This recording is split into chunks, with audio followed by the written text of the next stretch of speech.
Padaanin nyo, padaanin nyo. Padaanin nyo muna. Para lang kayo mag-ala.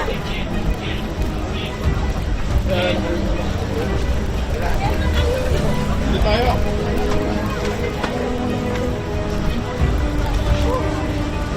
Oh, dito, dito. Dito.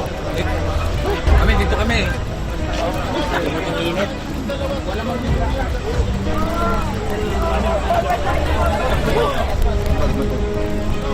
Dito, sir.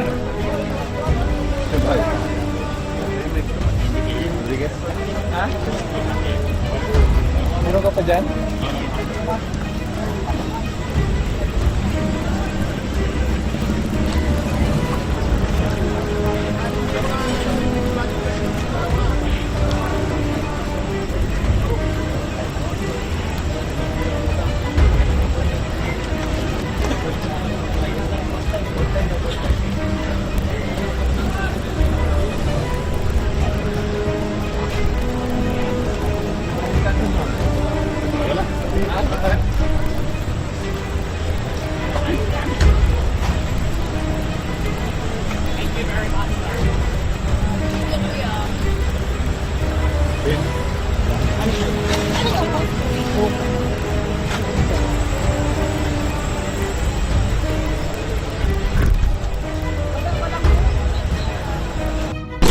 Then to our Department of Justice para sila mag-implement.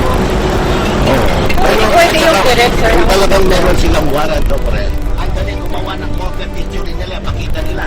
Bakit hanggang ngayon hindi nila pinapakita? So imaginary yung warrant of arrest. Bakit hindi nila pakita? Para makita ng buong bayan that there is a warrant of arrest. Picture nila.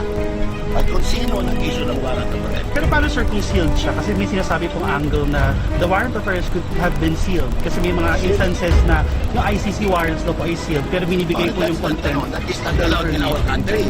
In our country, when you are arrested, you have to be shown yung warrant of arrest. That is the legal basis for your arrest. Yung warrant arrest, dapat siya bitang yung warrant of arrest dapat sa dito. Dapat pakita sa iyo. At least a lawyer na. Kagaya ko, I was there early this morning. Ba't hindi pinakita sa akin? Pero kung lawyer, sir, hindi pa pwedeng direct sa kanya. Pwede rin. Oo. Pero di ba hindi medical assistance? Those are all constitutional rights. You cannot deprive anybody, even the lowest Filipino, cannot be deprived of that right. No more or less ang ating former president. Thank you. General what? Thank you. Monteagudo? Ha? General Monteagudo? O, yun ang text sa akin. Alex Monteagudo? Oh, yeah, Alex. Alex Monteagudo. International meeting. Wala na utas na. Isa lang po, sir. Sir, you were there earlier. Yeah, I was there at 8. I was there at 9:30 before the arrival of the former president. Oh, and then I had the occasion to see General Marbil, and he said that when he arrives and he's brought to Peter Crame or William Orr, he said that as counsel, I am entitled to escort the former president. Eh, dumating si former President Duterte, hindi man lang pinakita sa akin. Hindi ako sinama sa poster kung saan siya sinikay, including Senator Bongo, hindi pinasama. Hindi ba maano yun? Violation of his rights. Sir, may ano na tayo? Meron na tayong information kung papunta na dito si Dr. Sara. I have no information. Sir, sorry, ulitin ko lang para lang malinaw. Sinong general yung nagsabi sa inyo na Si gagawin? General Monteagudo. From ano siya, sir? Siya ang military assistant, former military assistant ni President Duterte. Oo. Today, sir, today na Ha? Former President. Oh. Is? I don't know eh. I've not seen him. I've not seen the fact of arrest. I've not seen him personally since his arrival. Oh, as counsel, I was deprived of seeing my client. Oh. Ha? Alin? Well, I was informed that he's inside, but I'm not even sure that we don't know. Unless I see it with my own eyes, I can confirm na dandyan siya. Pero I was only told that he is there. Sir, walang oras na binigay kailan daw gagawin sa hospital? Wala. Ano yun, sir? Check up lang? Walang walang Basta dadalhin. from the government side, I don't get any information. How do you feel about this, sir? Kasi legal counsel ko yan. Well, I feel that they've been deprived of his legal rights.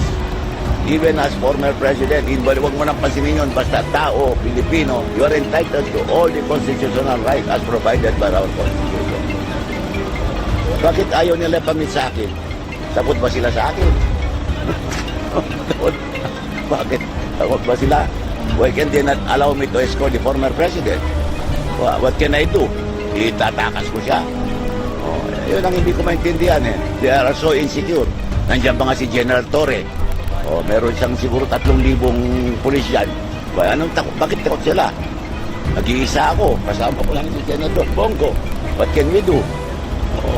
But they have to observe the proper treatment of a person who is being arrested. Sir, yung general na nag-message sa inyo na dadalhin sa ospital ang Pangulo, kasama niya ngayon sa loob. Yun ang hindi ko alam. Saan daw, sir, galing ang information niya? Ewan ko. May remedy ba just in case na ilipad nila bigla sa labas ng bansa si Pierre? As I said, kung hindi namin nakikita ang legal basis for all their acts against the former president, everything I presume are all illegal. Sir, hindi ka rin pinapapasok sa Hindi denial nga, of counsel niya? hindi nga. Bakit takot ba sila sa amin? Takot ba sila sa amin? Sir, mainit. Sir, kung tayo sa Pero sir, tawag nito, sino kasama ni Pierre Aristide, sir, as officer? So, Ang alam ko for a fact is si former Executive Secretary Bingbong Megadea kasi kasama niya dumating. Yan. kayo sir, kala namin nasa loob, hindi pa kayo. Hindi nga ako pinapasok eh. Opo. Pero sino magiging legal team niya, sir? Legal counsel po. Well, I am his one of his counsel. So, marami naman kami. Nandiyan si Atty. Martin Delgra, nandiyan si Atty. Fredlin, nandiyan si... Sino pa nandiyan? Marami. Nandiyan si Juan, si Art Tugade, our former DOT. Pero sir, nakikipag-negotiate pa kayo ngayon with ICC or with the Interpol or ganyan po? Ano na nangyayari? Wala nga kami nakakausap sa kanila eh. Wala kami nakakausap sa kanila. The only time I had occasion to talk to them was when I was talking with General Marbil and Ambassador Lacalinaw ng Interpol. Sabi niya sa akin, may warrant daw pala. Saan? Saan? Hindi wala pinakita eh. Kung meron, ito warrant daw pala. Hindi wala na sa akong question. I would have questioned it kasi nandiyan na eh. Pero wala eh. Are you trying to get President Duterte out? Teka lang, nakakatawa Ah? ko, sir. Are you trying to get him out? Well, kung wala silang warrant daw pala, dapat palabasin. Pero sir, nabasangan na po si former President Duterte ng Miranda rights sa loob. Nang? Miranda rights po. Sino naggagawa? Si General Torre po. That is out of legal process yan. The first thing is when you arrest somebody, you must have a warrant for his arrest. You cannot arrest anybody without a warrant. Unless he's in the act of killing somebody, you can arrest him. Pero dito, meron ba siyang pinapatay? But you confirm, sir, na nabasahan siya ng Miranda rights? I don't know, I cannot confirm that. Wala silang sinasabi, wala silang pinapakita. Oo, bakit? Yung warrant of arrest, kung talaga meron silang warrant of arrest,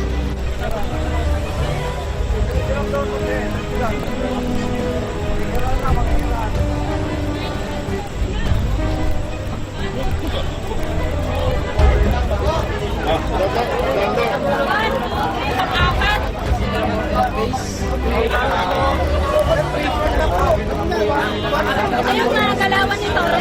Nakakalain yung mga kababayan kami, cellphone lang dala namin, sila may ganyan.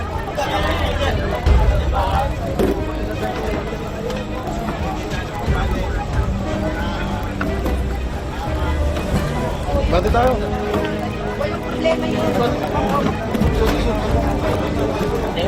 should be given to our Department of Justice para sila mag-implement.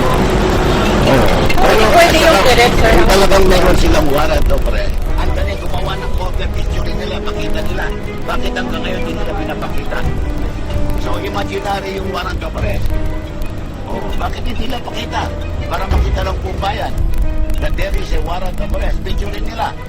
At kung sino nag-issue ng warrant of arrest. Pero paano sir kung sealed siya? Kasi may sinasabi pong angle na the warrant of arrest could have been sealed. Kasi may mga instances na yung ICC warrants daw po ay sealed pero binibigay po yung content. That is not allowed in our country. In our country, when you are arrested, you have to be shown the warrant of arrest. That is the legal basis for your arrest. Yung warrant arrest, dapat sabi kami nakapilong sa iyo. Yung warrant of arrest dapat sa iyo. Dapat pakita sa iyo. Oh, at least na lawyer na. Kagaya ko, I was there early this morning. Ba't hindi pinakita sa akin? Pero sa lawyer sir, hindi pa pwedeng direct sa kanya. Pwede rin. Oo. Pero di ba hindi mo pwede rights? You cannot deprive anybody, even the lowest Filipino, cannot be deprived of that right. No more or less ang ating former president. Thank you, sir. Thank you. General what? Thank you. Monteagudo? Ah, General Monteagudo? o yun ang text sa akin. Alex Monteagudo. Oh, yeah, Alex. Alex Monteagudo. Wala nang utas na. Sir, you were there earlier when... Yeah, I was there at 8. I was there at 9:30 before the arrival of the former president.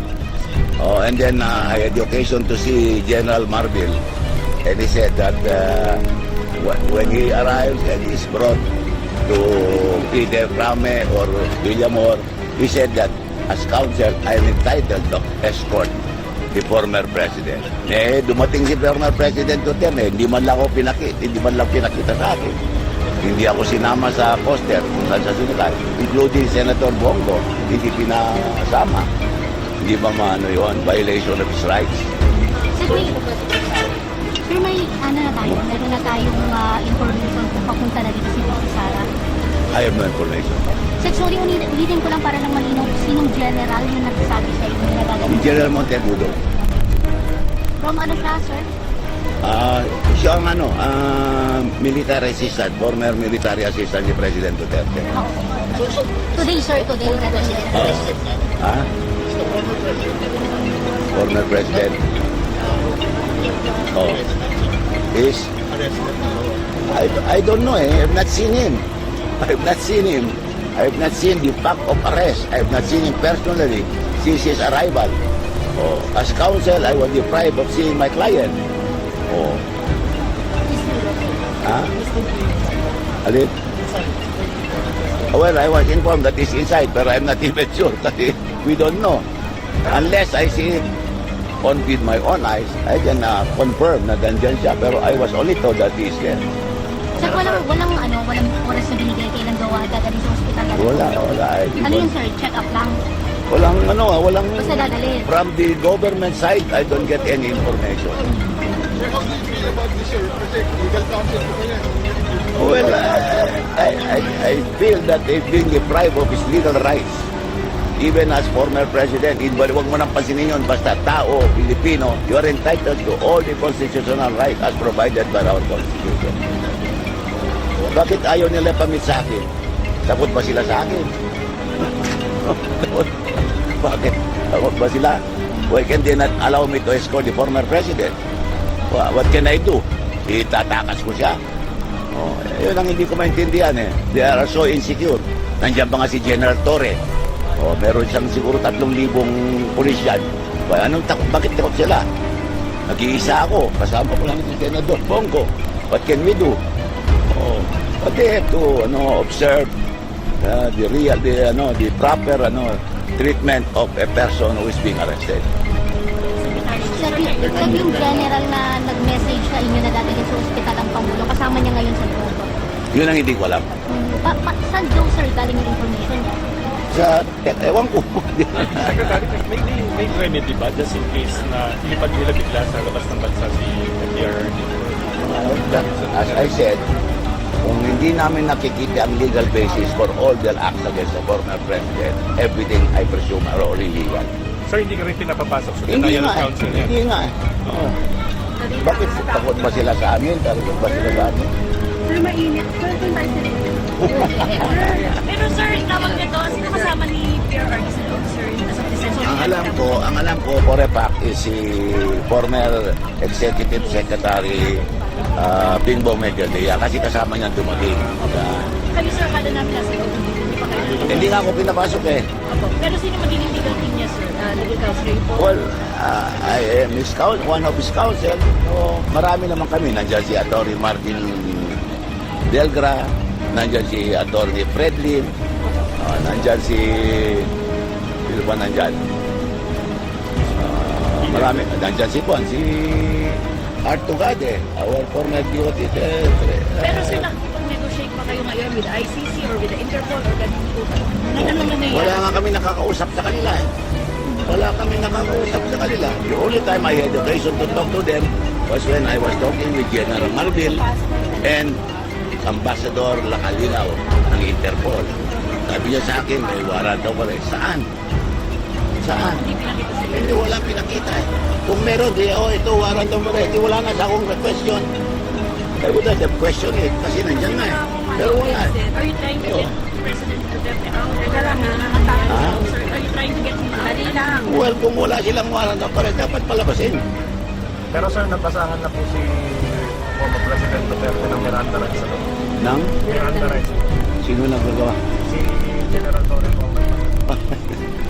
That is out of legal process yan. The first thing is when you arrest somebody, you must have a warrant for his arrest. You cannot arrest anybody without a warrant. Unless he's in the act of killing somebody, you can arrest him. Pero dito, meron mo siyang pinapatay. But you confirm, sir, na nabasahan siya ng Miranda rights? I don't know, I cannot confirm that. Wala silang sinasabi, wala silang pinapakita. Oo, bakit yung warrant of arrest, kung talaga meron silang warrant of arrest,